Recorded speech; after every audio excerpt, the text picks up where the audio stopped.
3:47 p.m. August 4th, 1973. My name is Kevin Matthews. I am at the Matthews Lakeside Cabin in Black Rock Park, which I received in my dad's will. I'm writing this to document my odd findings of my family's lake house. I've been looking at real estate ads in the paper to get a good idea of how much I can get off this place. I then looked through some old newspapers and read articles about murders and strange unexplainable occurrences at a cabin by Lake Buchanan, called Camp Matt. After hearing of this, I had to get answers. 9:14 p.m. August 5th, 1973. Today I spoke to someone who witnessed some phenomena, a man named Clausen Andale. Mr. Andale said that he was staying at Camp Matt for about 3 days, and on the third night he said he saw a man standing under the tall oak out front, staring into the cabin windows. Another odd thing, Clausen said that the man was wearing the same clothes that he was imitating him. Another, Ruth Oakley, found her husband Dylan stabbed to death under the tall oak at Camp Matt in 1953.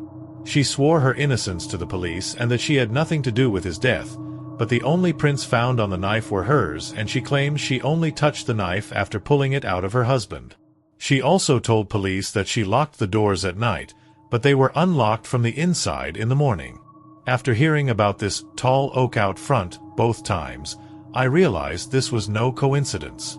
Through more research, I found that Camp Matt was the name of this place up until 1954.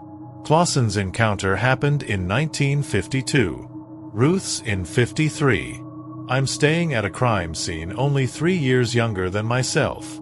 This changes my whole perspective on things. 9 a.m. August 7th. I saw the man Mr. Andale described through the window, but this time he was dressed just like me.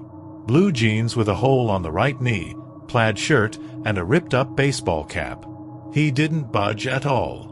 Every hour or so I would wake up just to see him standing there in the exact same spot under the tree. I can't call the police. I can't leave.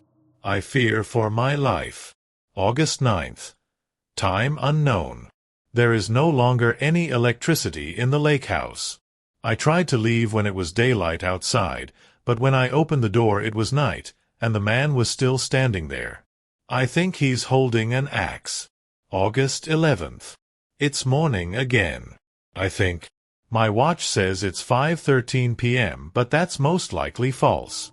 I've been trying to keep track of the date, but this has all been very confusing. I think it's been 6 days. I've tried over and over to leave during the day, when it's safe, but every time I open the door it's fucking nighttime. My watch says 5:13 p.m., but it could be 9:35 p.m. or 3:18 a.m. or 11:29 p.m. or any other time other than 5:13 p.m. I've placed myself in this inescapable house, and the nearest telephone is 34 miles away in Llano. I'm helpless. Time unknown. Date unknown. I can no longer keep track of the date. I looked out the window and saw 8 corpses wrapped in sheets hung upside down on the branches of the tree, and they were soaked in blood. The man with the axe is still in his spot, waiting for me to step out of here. I've run out of options. I'm going outside. Time unknown. Date unknown. I'm outside. I stood in the light of a lamp mounted on the tree. I keep seeing a man inside the house. He keeps staring at me through the windows. He looks exactly like me. I found an axe at the tree's base. The man in the house is an imposter. He will come out of there, and when he does, it'll all be over.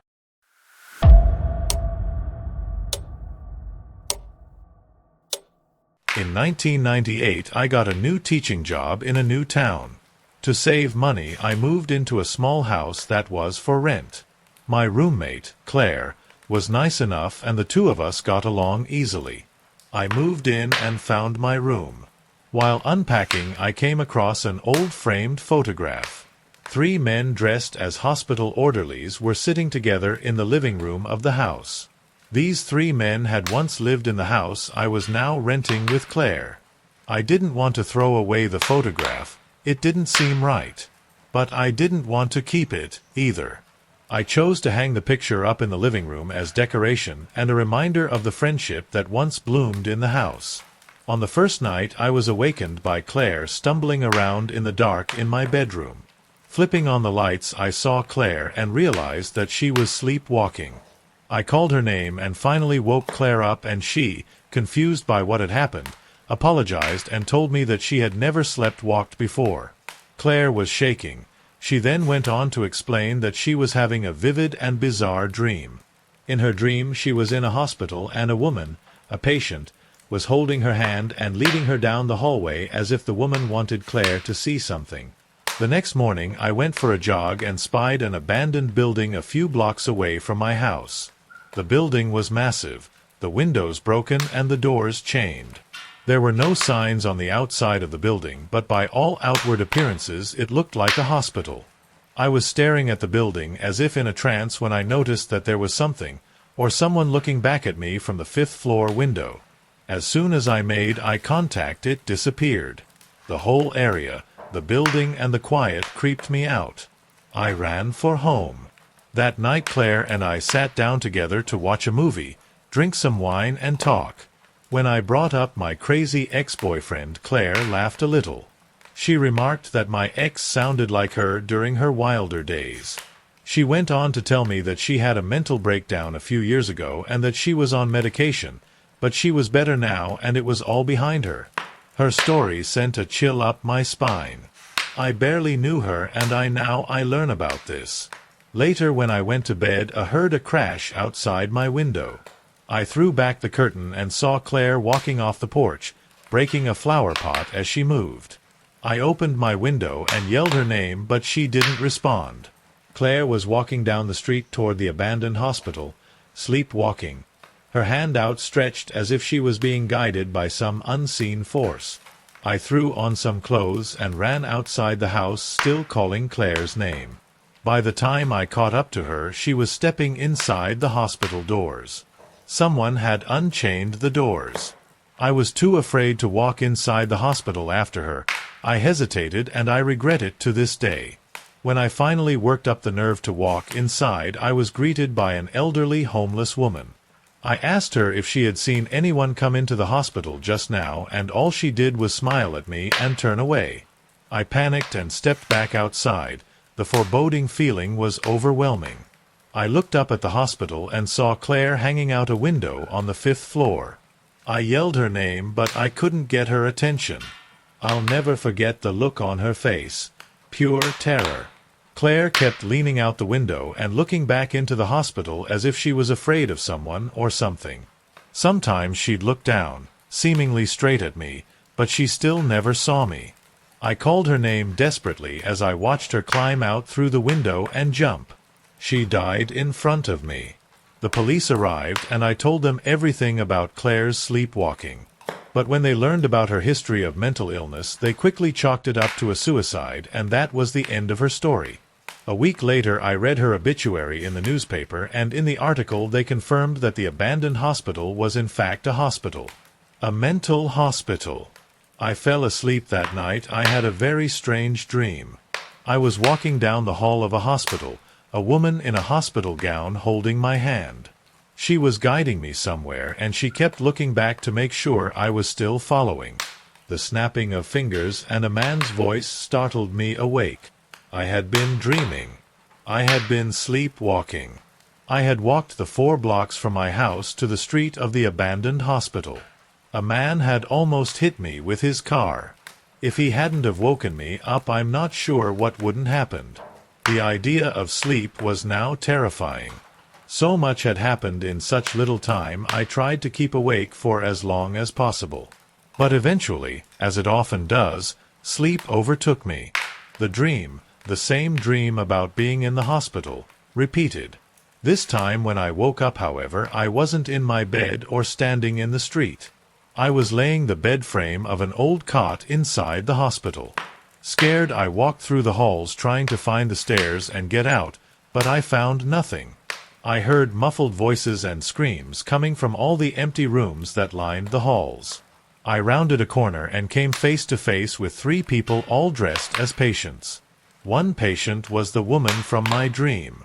I backed away and told myself they weren't real. If I ignored them, they'd go away. I kept searching for the exit and heard another screaming voice from behind a door. There was an orange glow creeping out from under the door and through the small window on the door. I peeked inside and a man's face peeked back. His face was burned, horribly burned. He begged me to let him out, but I couldn't bring myself to touch the door. I turned and saw the same 3 patients as I had before. One by one the 3 patients approached the window and jumped out. I looked out the window, but I didn't see them. I saw 3 orderlies running from the building in a panic. I yelled for them, but they didn't stop. That's when I smelled the smoke. I turned and saw the orange flames stretching out from under the door and smoke filling every hallway. I had no choice. I had to jump. I approached the window and prepared to leap out when I felt a hand on my arm. I looked over and saw the homeless woman pulling me away from the window. She led me out of the hospital and I ran for my life. The rest of the night I stayed awake and did some research on the hospital. It was abandoned 20 years ago after a fire ravaged the hospital. The orderlies all fled from the building and left their patients behind to burn alive. I moved out of the house the next morning and back in with my parents. I haven't sleepwalked since.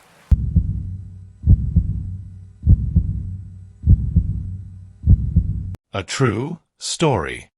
When it all began, I was a lonely 7th grader at a large public school. I had few friends there, and even these friends of mine bullied and mistreated me more often than not. So I made my friends at church. At this point in my life, I was deeply religious, even at such a young age. I prayed and read the Bible daily, and my family regularly attended church.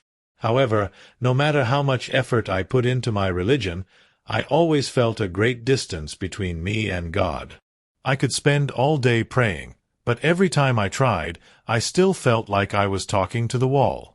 How could I know He was there at all if I couldn't see Him, couldn't hear Him, couldn't feel Him? But my father, oh, he could hear God just fine. I knew because he had seen them, seen the angels. My father and my mother, still married at this time, disagreed upon many issues, especially religious ones. So as the tension between them grew, my father turned to other sources of fulfillment. He began taking long walks each day, during which he would spend hours praying. He developed a kind of distant look in his eye, which constantly hinted at the fact that he was occupied with things outside our world. This only increased the tension in the household, as my mother accused him of being neglectful of household chores and duties. Then, when he and I were doing yard work one day, my father revealed to me his gift. "Son, this may sound strange at first," he told me, nervously clearing his throat, "but I had a vision from God." He then began to describe to me his vision. Jesus had led him to the top of a high mountain overlooking the whole world. Upon the mountain, Jesus told my father that he was sending him out as his servant to win back the world for the cross. My father resisted, claiming he did not have the gifts to take on such a task. Jesus then told my father that he was going to give him a special ability to aid him, the ability to see and communicate with spiritual beings. This would help my father complete his task. Still my father resisted, saying he was not worthy of such power. Jesus, becoming angry, swiftly brought my father down to the depths of hell. My father looked upon the lake of fire. Thousands of souls were drowning in its flames, wailing in agony. Their skin was bubbling and dripping off in large clots from the intensity of the heat. The hair was completely singed off their heads. Their bloodshot eyes burned red from the flaming tongues that continually licked them. My father grew sick to his stomach. "Do you see this?" Jesus said to him. "This is what will happen if you do not act soon. If you refuse to obey your calling, you shall be responsible for the eternal death of millions." I was speechless. But that was not all. My father then went on to tell me that in the days following the vision, He had begun to see the angels, just as Jesus had said he would. They're everywhere. They're invisible to human eyes, but I can see them. Dozens of them. They're the most majestic creatures. I had no idea what to say. How could I know, when my father had actually just told me in all earnestness that he suddenly had the power to see angels and spiritual beings? Was I losing my mind? Was this a strange dream? Yet, even as insane as it sounded, I wondered, was this the answer I had been looking for? I had never been able to hear God talk back to me before. Maybe that would all change now. Maybe I could finally see God, hear Him, feel Him myself. Dad, do you think one day I'll be able to see them too? Of course you will. It will take time, but if you have faith, nothing will be invisible to you. And so began my quest of faith, my quest to see these beings for myself, to see God. Over the next several months, my father shared with me his stories about his frequent encounters with the angels. He warned me never to tell another living soul, not even my mother. God had commanded him to keep his gift a secret from all except me. Car rides with my father became adventures, as he would describe his conversations with the beings. Usually they appeared to him during his solitary prayer walks, or while he was out anywhere by himself. Part of my father's gift was the ability to speak in angelic tongues, and it was in these tongues that he communicated with the angels. They would discuss the spiritual state of matters in the world, or go over details concerning my father's mission, or sometimes simply exchange words of wisdom. Each angel had a name and a distinct personality and appearance, all of which I have long forgotten. Most of these names I had never heard before, but once every so often my father would tell me how he had met Michael or Gabriel, or one of the other archangels. The vividness with which he reported his encounters to me was incredible. I felt as though I were there amongst the angels myself. The more I heard, the more urgently I wanted to see them with my own eyes. My father became my greatest hero. Obviously, he was the most pious man I had ever known. Who else but the saints had ever been blessed with speaking with spiritual beings on a daily basis? I quickly became obsessed with gaining my father's abilities. If only I was less sinful, less worldly, a little more like my father. Time passed, and as my father began to meet with the angels more and more, I became more and more frustrated with myself for not being able to see them. But I learned to be patient. My father assured me that my time would come. One day, I too would look upon with Gabriel with my own two eyes. School let out for the summer, and that left more time than ever for spiritual growth. My father embarked upon his God-given mission, working and preaching at Christian events and concerts. He often met other believers who recognized the spiritual power within him, and they would have long theological discussions. Meanwhile, I sought to bring myself up to par spiritually by praying and reading my Bible for hours every day. The journey was difficult, and I often felt that I was getting nowhere, but I held on to hope. And then, everything changed. It was toward the end of the summer, and our family, including my parents, my two sisters, my mom's parents, and myself, headed down to Destin, Florida, for a week-long vacation. Due to our financial situation and the limited number of vehicles, we had decided that my mother and sisters would fly by plane to Destin while my grandparents drove down in one car and my father and I drove in another. The day of departure arrived, and my father and I climbed into our car with the bulk of the luggage, ready to embark upon the 14-hour drive to Florida. Naturally, it only took a few minutes before we began discussing spiritual matters. My father had more stories to share, and I listened eagerly. He spoke of his words with the angels and described their splendor, and as he kept telling me about it all, I again experienced that feeling of inadequacy and the desire to be able to see the angels too. At one point I asked him what it was like to speak in tongues. "Oh, it's very simple," he told me. "You know when you're speaking their language because don't even have to try. The words just flow right out. That's because the Spirit of God is in you, inspiring the words. It's not really you who's talking at all. God is doing the talking through you. I hope I'll be able to speak in tongues someday, I said, sighing. You can right now if you have faith, my father replied. I can? You mean really? What did Jesus say to his disciples? What if you have faith even a little as a mustard seed? You can move mountains. Well, surely speaking in tongues is a lot easier than moving a mountain. Go on, try it. I was suddenly nervous. I didn't know what to do. Was this actually happening? Was I really about to try to speak an angelic language? After a long, awkward pause, I finally blurted out a jumbled pile of nonsense, just whatever came to my head. It was very short, maybe a sentence or two, if you could even call them sentences. I was embarrassed. I knew my father would laugh at me.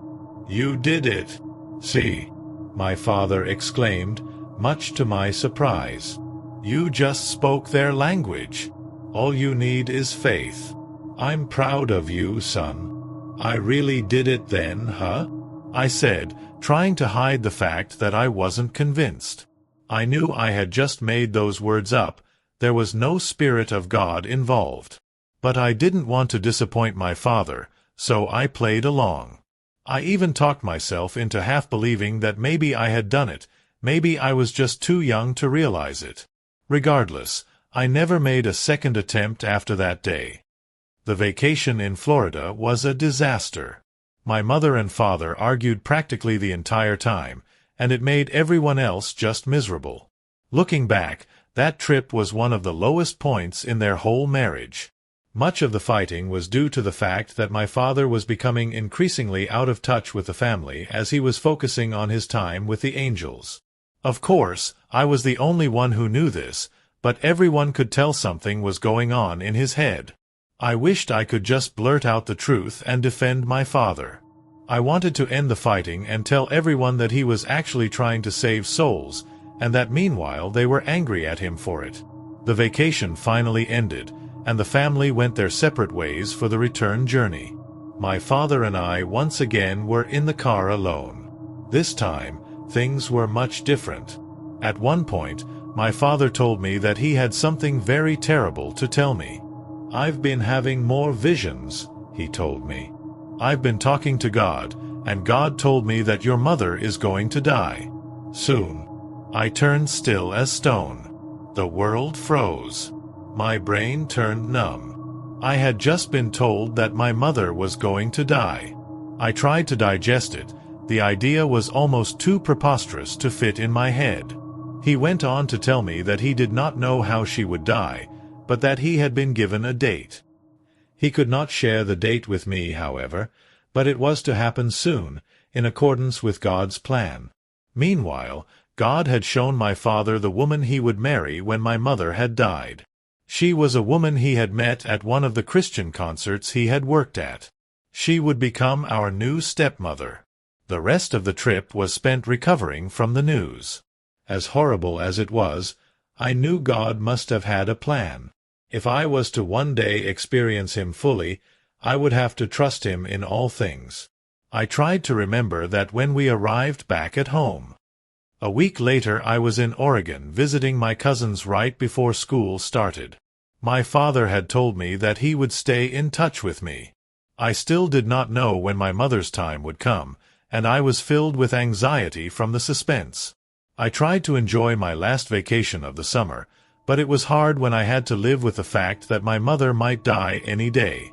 Then, about halfway through my trip, I checked my phone before I went to bed one night and saw I had a voice message.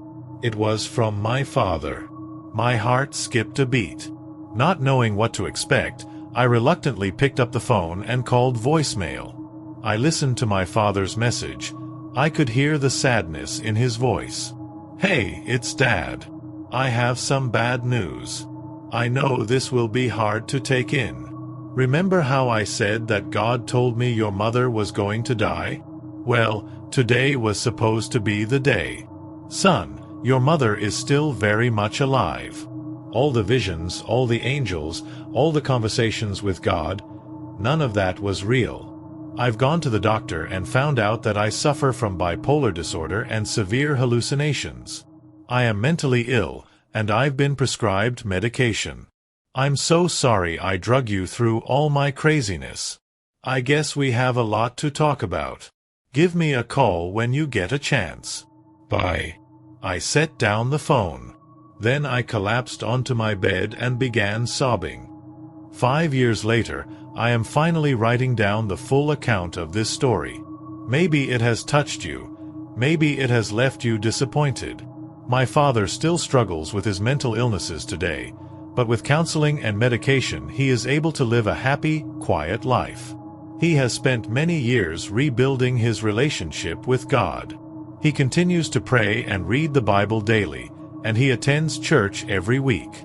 As for myself, I always find it hard to open up my Bible, and whenever I take a shot at saying a prayer, I usually feel like I'm still talking to the wall.